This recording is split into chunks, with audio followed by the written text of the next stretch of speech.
Are there any parts of the piece that are just so devilish and tough you almost feel bad asking the players to play them? Not in this piece, I think. I don't think it's so crushing in any way. But I have other pieces where I'll be like, you know?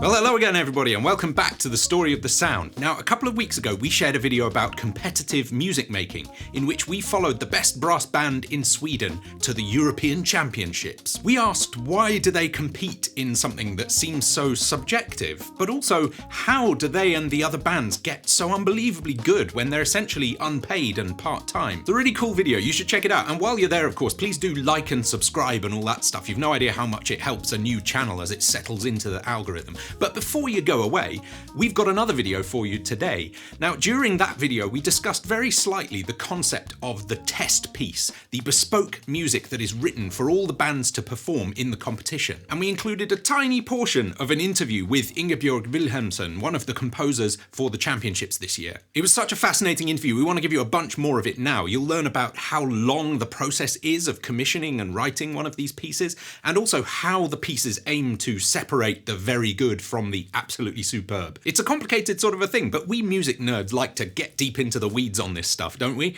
So without any further babble from me, let's hear from Ingebjørg. I'm Inge, I'm a composer. I write mostly figure pieces of music for large ensembles, brass bands, orchestras and concert bands. What drew you to brass to begin with? I'm a cornet player. I started playing the recorder, beautiful instrument, when I went to kindergarten, and I just knew I wanted to learn an instrument. And then I also started really early writing music. What is it about a piece that makes it a great contest piece? It must test the band in like everything, every aspect, like the range, like how high, how low, how fast, intonation, tuning, ensemble playing, how you phrase the music. Because it's not only about like how fast you can go or how many notes you can fit in each second, but also to make people feel something and like test the soloists.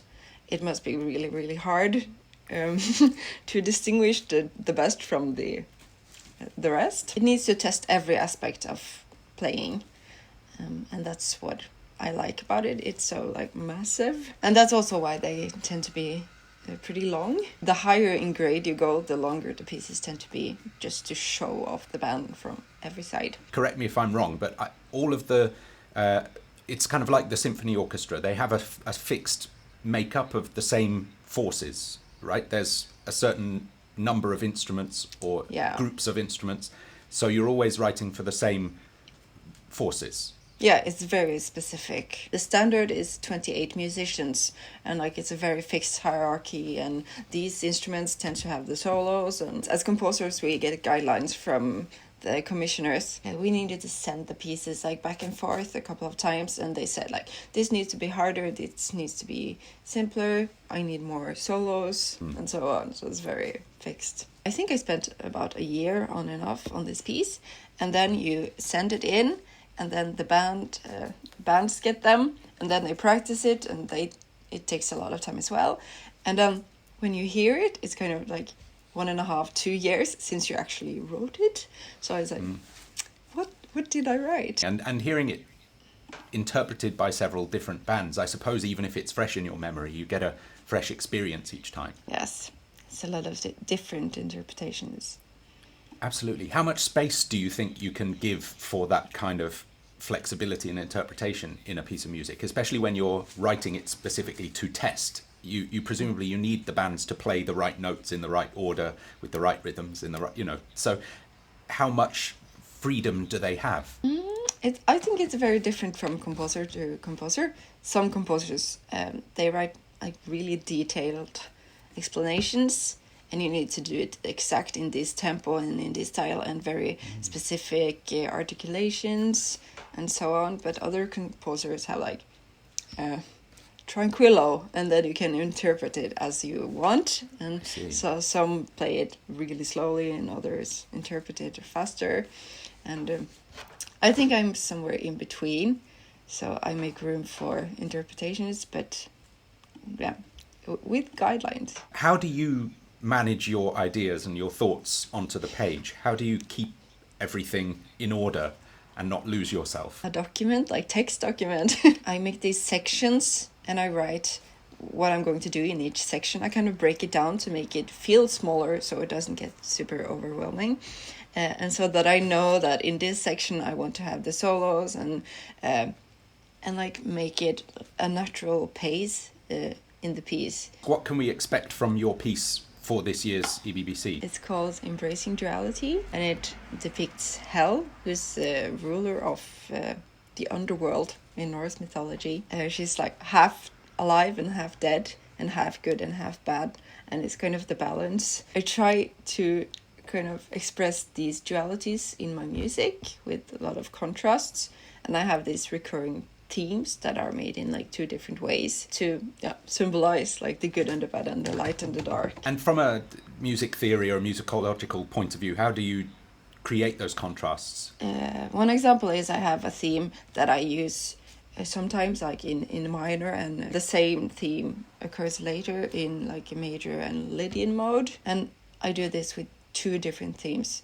So the first theme is very like rhythmic and the other is more like a melody, and I've tried to like incorporate these themes in the whole piece. Like sometimes it's very obvious and sometimes it's very hidden, and they just battle each other. Towards the end is kind of a very obvious shift from dark to light that I'm looking forward to. It's very like a quiet ensemble solo part where I think, and it grows into a full tutti, and I'm looking forward to hearing that. I think it can be maybe very pretty.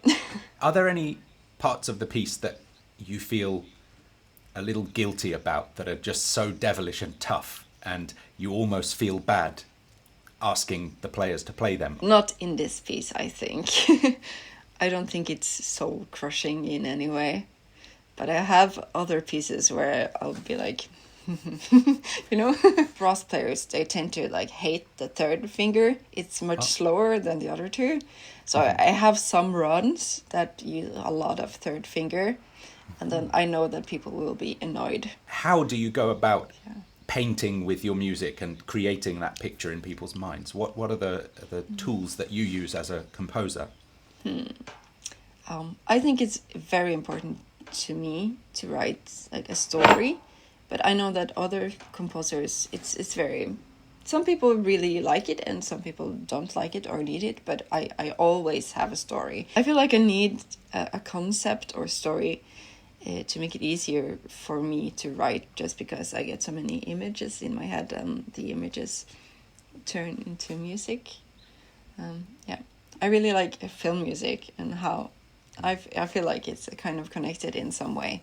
It's just you need to do every musical description in the music. You don't have any pictures to rely on. But other than that, I feel like it kind of resembles. Absolutely. I suppose the big question here is there a right and a wrong way to do this stuff, playing music or writing music? And what does it mean to be a good composer as opposed to a less good one? You don't need to name names, but presumably you have an idea of composers you think are great and not so great.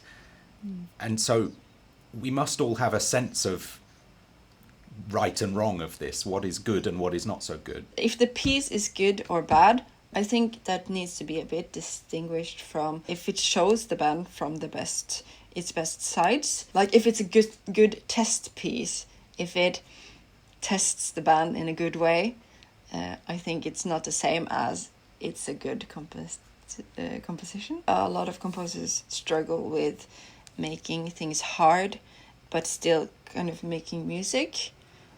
So for me, it's a lot about the feelings as well.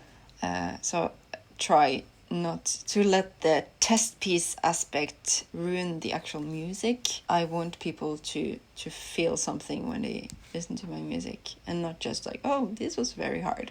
And is competition music the place to grow as a composer and to become the best composer you can be? I think I grow a lot by writing contest music, test pieces. just because it makes me like be better. It needs to be smart. It needs to be complicated. I can't just have like major chord, you know, super simple. It makes me think more complicated and learn more. But I also like writing pieces that I just want to be nice and easy to listen to and easy to play. And it's also very easy to write these pieces after I work on test pieces. Then I suppose the obvious question that I'm leading to is, why compete? It is something to work towards, like to have a goal. It makes the quality of the music higher. I think that brass band is a very extreme ensemble. Everything needs to be louder and quieter, and I think it's the competition part of it that makes us go to these extremes. But also a lot of bands, they think that the feeling after you go off stage and feel like it went well, that's more important than the actual results. The excitement is a big part of it. And also, as I said, it gives you something to work towards. I don't think you would put in the same kind of effort if it wasn't for the competition aspect of it. And that also makes it more exciting as an audience, I think, to listen to. We know this band has really done everything they can to make this as good as possible, to make it as perfect as possible. And the level is so high that you can sit in the audience and be like mind blown because of the level. And both as a player and as an audience, I don't get these reactions to just like normal concerts. Sure. It needs to be a bit extreme to make it, to give the wow factor. Is there a kind of meta issue about what the judges should be looking for? Yeah, I think that's where the subjectivity comes in. Yeah. Because even though they have these guidelines, some of the judges think that this is more important and some think that this is more important. Sometimes I think it's a lot of disagreements between the judges, but it's often the bands that tend to do it well that does it well. So there must be some objectivity to it. Is there a clear idea in your head of the hierarchy of bands in Europe? I have a sense, and I think most people who are nerdy enough to attend this competition also have a sense. Me and my friends, we often have this competition between us who gets it right. So that's also a very fun part of it. Do you think you can correctly predict the winners? Not correctly, because it's very equal in the top. It's such a high level, so there's very small margins what can go wrong without losing the first place. I really hope that the bands enjoy playing my piece and that they enjoy practicing the piece and that I get something out of the music that is fun to work with, because it's a lot of months that you need to practice and only work on the piece, and it's a lot of detail-oriented work. So if you don't like the piece, it's a very long period of time, so I really hope that they enjoy working with it. That it's a joy in and of itself to work towards the... Yeah, because the performance is 10 minutes and the build-up is months and months of hard work. Thank you so much for talking with us, and thank you. We'll see you there. So that's Ingebjørg. If you want to learn more about her and her work, there's some links down in the description. And like I said earlier, please do subscribe to this channel if you haven't already. Give it a like, share this video around with friends, share the main video around. It really helps. It's a big deal for us. So thank you so much for your support, and I hope you enjoyed the video. We'll see you again soon.